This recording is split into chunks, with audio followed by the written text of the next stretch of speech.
ہشام بن عروہ نے بیان کیا، کہا کہ مجھے میرے والد عروہ نے خبر دی، کہا کہ مجھے عائشہ رضی اللہ عنہا نے خبر دی۔ انہوں نے کہا کہ ذی الحج کا چاند نکلنے والا تھا کہ ہم رسول اللہ صلی اللہ علیہ وسلم کے ساتھ مدینے سے حج کے لیے چلے۔ حضرت صلی اللہ علیہ وسلم نے فرمایا کہ جو عمرے کا احرام باندھنا چاہے وہ عمرے کا باندھ لے، اور جو حج کا باندھنا چاہے وہ حج کا باندھ لے۔ اگر میں اپنے ساتھ قربانی نہ لاتا تو میں بھی عمرے کا ہی احرام باندھتا۔ چنانچہ بہت سے لوگوں نے عمرے کا احرام باندھا اور بہتوں نے حج کا۔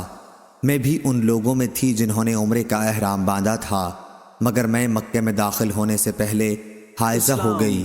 عرفہ کا دن آ گیا اور ابھی میں حائضہ ہی تھی۔ اس کا رونا میں رسول اللہ صلی اللہ علیہ وسلم کے سامنے روئی۔ آپ صلی اللہ علیہ وسلم نے فرمایا کہ عمرہ چھوڑ دے اور سر کھول لے اور کنگاہ کر لے، پھر حج کا احرام باندھ لینا۔ چنانچہ میں نے ایسا ہی کیا۔ اس کے بعد جب محسب کی رات آئی تو حضرت صلی اللہ علیہ وسلم نے میرے ساتھ عبد الرحمن کو تنعیم بھیجا۔ وہ مجھے اپنی سواری پر پیچھے بٹھا کر لے گئے۔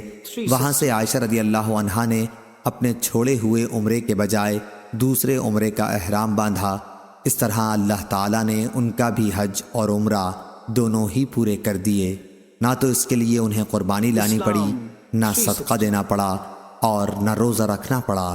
صحیح بخاری حدیث نمبر 1786۔